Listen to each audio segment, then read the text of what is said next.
Hello friend नमस्कार good morning मु दीपक आपण देखुचंती दीपक टीवी दुनिया। आज हेउची नवेम्बर मास 26 तारीख बुधवार। चलंतु जानि नबा आज दिनर केतोटी टॉप न्यूज अपडेट। प्रथम अपडेट रहिछि 27 रे बंगोपसागर रे सृष्टि हेबो बात्या। ओडिशा उपरे प्रभाव नै होइनी स्पष्ट। बंगोपसागर रे आउ एक बात्या सृष्टि पई पाग अनुकूल होउथिबा बेले मालेशिया और संलग्न मालाक्स प्रणाली उपरे एक स्पष्ट चिन्हित लघुचाप क्षेत्र सृष्टि होइछि। 24 घंटार लघुचाप नहीं पारे अवपातर रूप।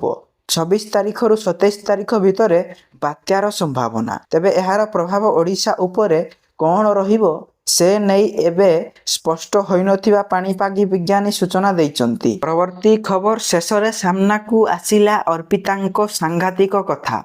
ओडिशा रे घरे घरे परिचित लोकप्रिय कंठशिल्पी हिमान सागरंको अकाल वियोग पर सारा संगीत जगत रे शोकर छाया खेली जाइछि। एम्स भुवनेश्वर रे 72 घंटा धरी जीवन सह संग्राम करिबा पर से शेष निश्वास त्याग करिथिले। टुटु नायक विस्फोरक बयान देई कहिसंती जे मृत्यु पाई हिमानंक प्रोग्रामिंग टीम और गायिका दायी।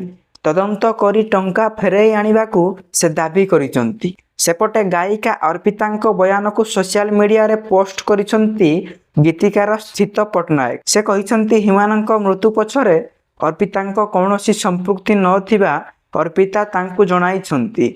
स्थित कहिसंती 20 लक्षर गाड़ी और मेंटेनेंस 21,000 घर भड़ा एमिति मिनिमम लाइफस्टाइल रे मेंटेन जने सफल गायिकांको पक्षे यह असंभव कि रियलिटी शो रे जज अछंती, स्टेज शो करुचंती, प्रति शो रे 80 रु 90 हजार इनकम करुचंती।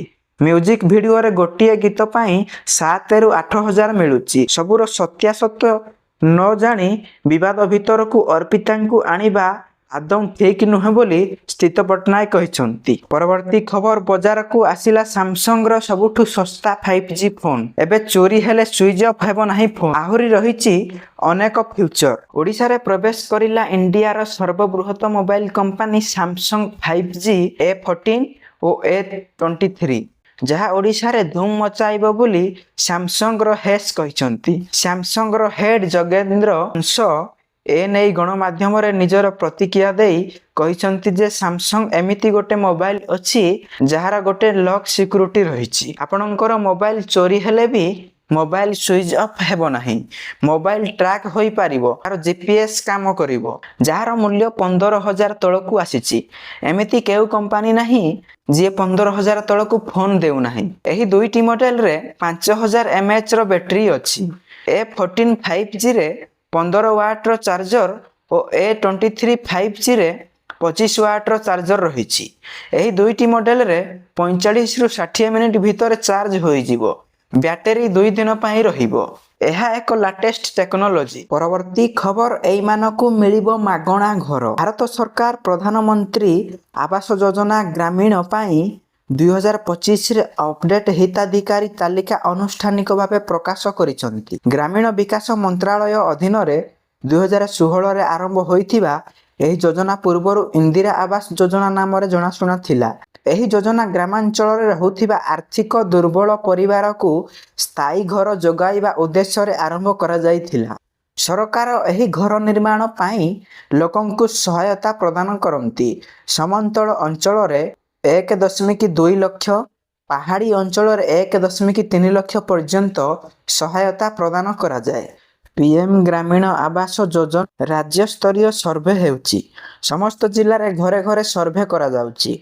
लक्ष्य हेउची स्वच्छता वृद्धि करिबा एवं वंचित सीमांत परिवार को अंतर्भुक्त करिबा। चलंतु जानिनबा पीएम आवास ग्रामीण योजना पाई योग्यता कौन रहिबा दरकार। एही योजनार लाभ पाइबा पाई परिवार को ग्रामांचल बासिंदा हेबाकू पड़िबो। स्थायी घर नथिबो। एससी एसटी किंबा ओबीसी संख्यालघु किंबा भूमिहीन श्रमिक वर्गर होइथिबे। जदि कहार नाम तालिका रे नाही तेबे सेमाने पीएमएवाई जी पोर्टल माध्यम रे किंबा निकटतम सीएससी केंद्र रे आवेदन करि पारिबे। चलंतु जानिनबा एहा पई आवश्यक डॉक्यूमेंट। एहा पई आवश्यक डॉक्यूमेंट हेउची Aadhaar card, BPL passbook, bank account. योजना रे आवेदन करिबा संपूर्ण मागणा।